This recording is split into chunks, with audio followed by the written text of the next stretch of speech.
Buenas tardes, bendiciones. Mi nombre es Wendy Verónica Herrera, estudiante de bioanálisis. Le estaré hablando sobre el análisis de orina, muestra y control de calidad. Mi maestra, Mercedes Nina.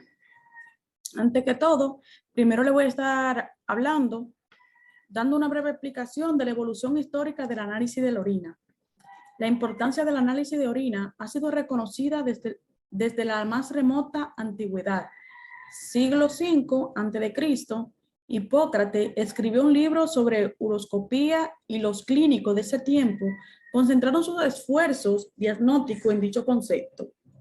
Para el siglo I, Caracas, un médico hindú, describió 10 tipos de orina, incluida la que contiene azúcar. En el siglo II, Claudio Galeno, de Párgamo, reconoció todo el conocimiento de la época bajo su doctrina de la patología humoral, en donde no son los órganos sólidos el foco de las enfermedades, sino los 4 fluidos o humorales corporales, que es la sangre, el cólera, la flema y melancolía, y la enfermedad se produce con el desequilibrio de estos fluidos y la naturaleza y localización de la misma. Puede establecerse de la composición y apariencia de los humores.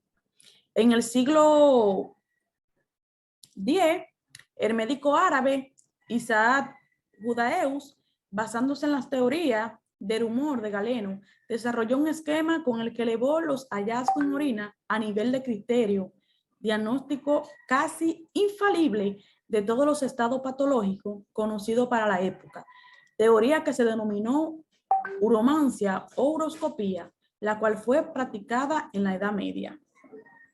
La importancia del uroanálisis es el área del laboratorio clínico que tiene como objetivo fundamental estudiar los métodos y procedimientos aplicables para realizar investigaciones cuantitativas y cualitativas de los componentes bioquímicos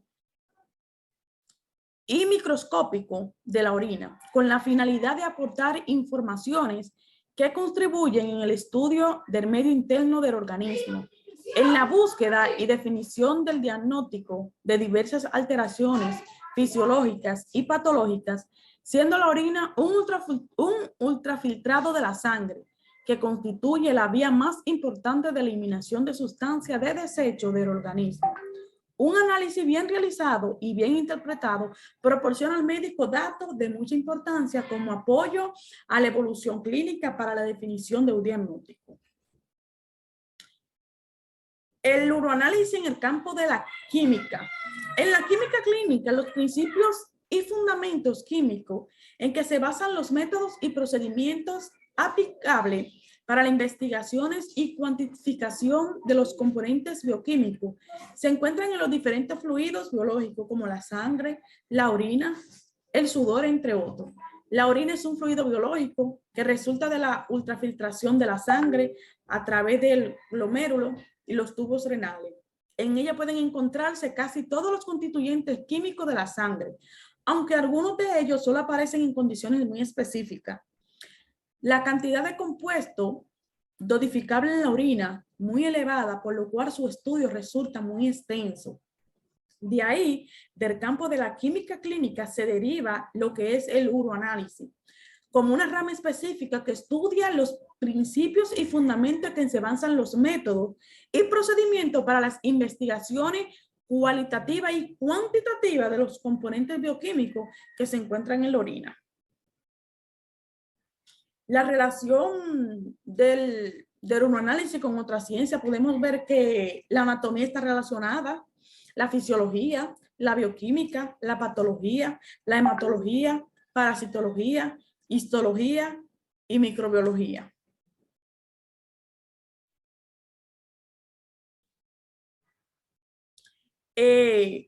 La diuresis y enuresis. La diuresis es la secreción y eliminación de orina, tanto en términos cuantitativos como cualitativos. Y la enuresis es la eliminación involuntaria de la orina. La formación de la orina.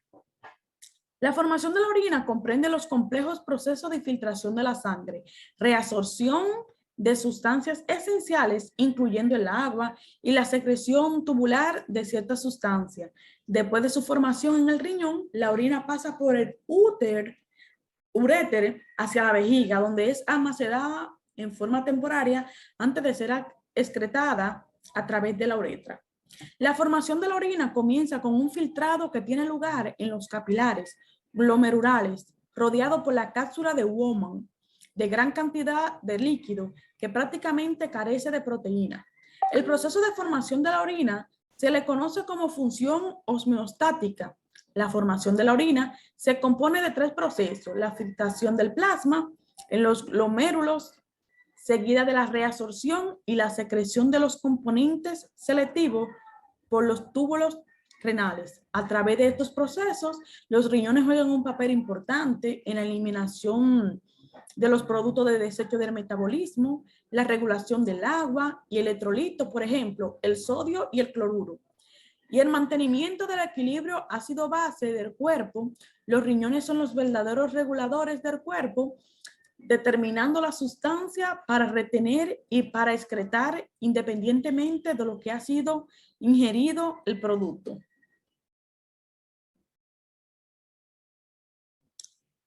La composición química de la orina. En condiciones normales se encuentra en la orina gran cantidad de compuestos químicos provenientes de diferentes procesos metabolíticos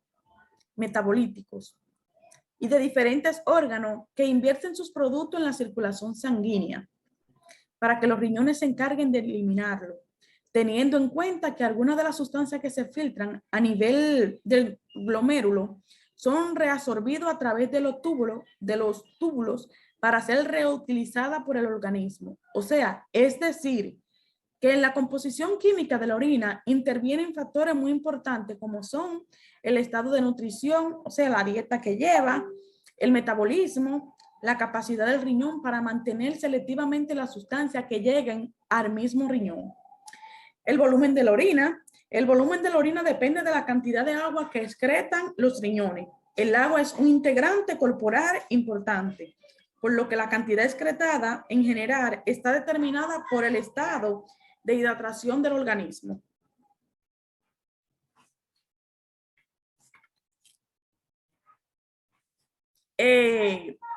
Podemos ver aquí lo que es la manipulación de la muestra. Perdón. Aquí. La muestra de orina. El material biológico en el cual se realiza el estudio analítico se denomina sistema biológico. La muestra es una alicuota o pequeña porción que se obtiene del sistema biológico para realizar el procedimiento analítico. La orina puede ser obtenida por emisión espontánea, de paciente o mediante la aplicación de sonda. Esto dependerá de la finalidad de la obtención y del estado del paciente.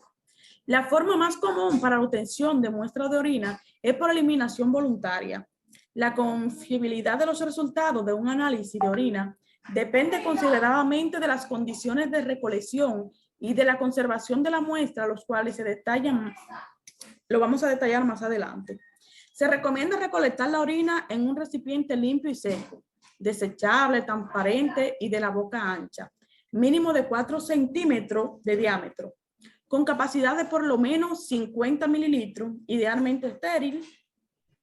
Cierre adecuado para la seguridad de la muestra. Para estudio microbiológico de orina deben utilizarse recipientes estériles, empacados en forma individual por cierre de seguridad. La muestra deben de estar acompañadas de formularios de solicitud que contengan todos los datos del paciente. Eso es muy importante, debe de tener todos los datos del paciente, la muestra. Además, debe incluir el método utilizado para la recolección o tipo de la muestra, los medicamentos que pueden causar interferencia y la información clínica del paciente. Deberá registrarse en el formulario la hora en que se recibe la muestra en el laboratorio. Vamos a hablarle ahora sobre la manipulación de la muestra. Como la muestra de orina es tan fácil disponibilidad y recolección, a menudo lleva a la falta de rigor en el tratamiento de esta. Después de su recolección, los cambios en la composición de la orina tienen un lugar no solo in vivo, sino también in vitro, por lo que requiere procedimiento de manipulación correcta. También cabe destacar que una vez obtenida la orina por cualquier método, debe de ser analizada antes de 2 horas de recolectada. De lo contrario, debe de ser conservada refrigerada de 2 a 8 grados Celsius. Si la orina va a cultivarse, debe refrigerarse durante el transporte y mantenerse refrigerada hasta su cultivo por un máximo de 24 horas. La refrigeración puede aumentar la máximo 24 horas. La muestra debe alcanzar de nuevo la temperatura ambiente antes de realizar las pruebas químicas con tira reactiva. Esto corregirá la densidad y puede disolverse alguno de los uratros amorfos. El control de calidad. Existen el control de calidad interno, conjunto de actividades administrativas, procedimentales, técnicas y operativas que permite cumplir con los requisitos de calidad y evaluar para establecer la medida correctiva. Está la etapa preanalítica, son las variables que se producen antes de la comprobación real de la muestra e incluyen la solicitud de la prueba, la preparación del paciente, la recolección, la manipulación, el almacenamiento de la muestra. También está la preparación y manejo de la muestra. Las muestras deberán de ser manejadas con extrema medida de seguridad, según lo establecido en la norma sanitaria vigente. Se debe comprobar que las muestras recibidas estén rotuladas, debidamente identificadas y el envase se encuentre limpio y en buenas condiciones. Una muestra debe de ser siempre rotulada y debe de estar debidamente identificada, ya que eso es bastante importante. Ya si no tiene eso, pues entonces se pierde el control de dicha muestra.